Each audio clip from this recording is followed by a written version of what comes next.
అండి, నేను మీ విజయ. కొన్ని రసోయిలందరికీ స్వాగతం, సుస్వాగతం. ఈరోజు నేను మీకు ములంకాడతో ఆవకూర చెప్తాను. ములంకాడతో రకరకాలు చేసుకుంటారు.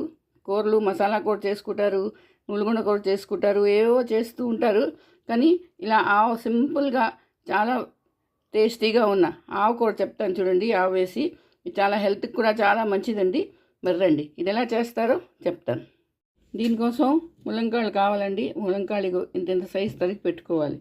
తర్వాత చింతపండు, 2 చెంచాలు చింతపండు, 1 చెంచా పసుపు, ఉప్పు తగినంత, తర్వాత ఆవాలు, ఎండుమిరపకాయలు, బియ్యం, ఈ 3 నానబెట్టుకోవాలి. చేసి 1 గంట ముందు.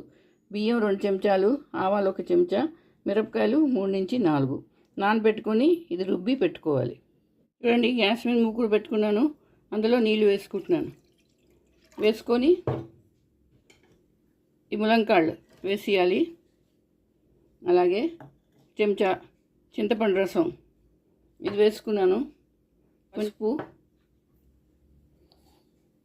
తగినంత ఉప్పు వేసుకొని ఇది ఉడకపెట్టాలి. మొత్తం ఉడకపెట్టకూడదు, 60% వరకే ఉడకపెట్టాలి. చూడండి, ములంకాళ్ళు ఉడికిపోయి ఇంతవరకు ఉడికితే చాలు. ఇది మరీ మెత్తగా అయిపోకూడదు, అలాగనే గట్టిగా ఉండకూడదు. ఇప్పుడు ఇందాక చెప్పాను కదా, బియ్యం, ఆవాలు, ఎండుమిరపకాయలు నానబెట్టుకొని ఇది ఆవు రుబ్బుకొని పక్కన పెట్టుకోవాలి. ఇప్పుడు గ్యాస్ ఆన్ చేసుకున్నాను, మూకుడు పెట్టుకున్నానండి. అందులోని నూనె వేసుకుంటున్నాను. మరీ ఎక్కర్లేదు, 2 చెంచాలు నూనె వేస్తే సరిపోతుంది. నూనె వేడెక్కింది. అందులో ఆవాలు, కొంచెం మెంతులు, ఎండుమిరపకాయలు,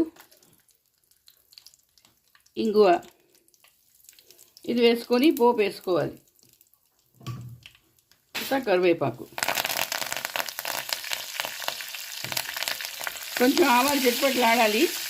ఎండుమిరపకాయలు ఎంత విరగొట్టలేదు, ఎందుకంటే ఆవలో ఉంటుంది ఎండుమిరపకాయలు, కారం ఎక్కువ అయిపోతుంది. చూసుకోండి, మీకు ఎంత కారం కావాలంటే అంత వేసుకోవచ్చు. పోపు అయిపోయిందండి. ఇప్పుడు ఇది ఇందులో వేసేయాలి.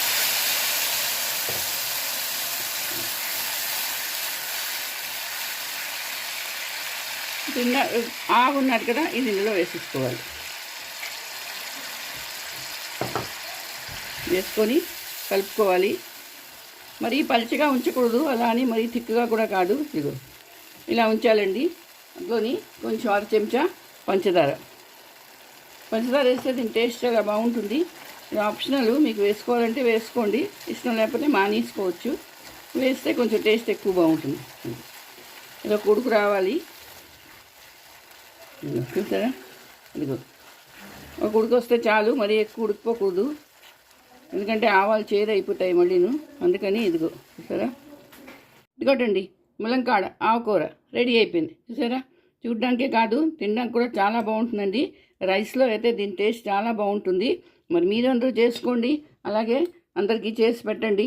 నా వీడియో నచ్చిందా? తప్పకుండా లైక్, షేర్ చేయండి. అలాగే కమెంట్ చేసి చెప్పండి ఎలా ఉందో. మళ్ళీ ఇంకో వీడియోతో కలుస్తాను. అంతవరకు సెలవు.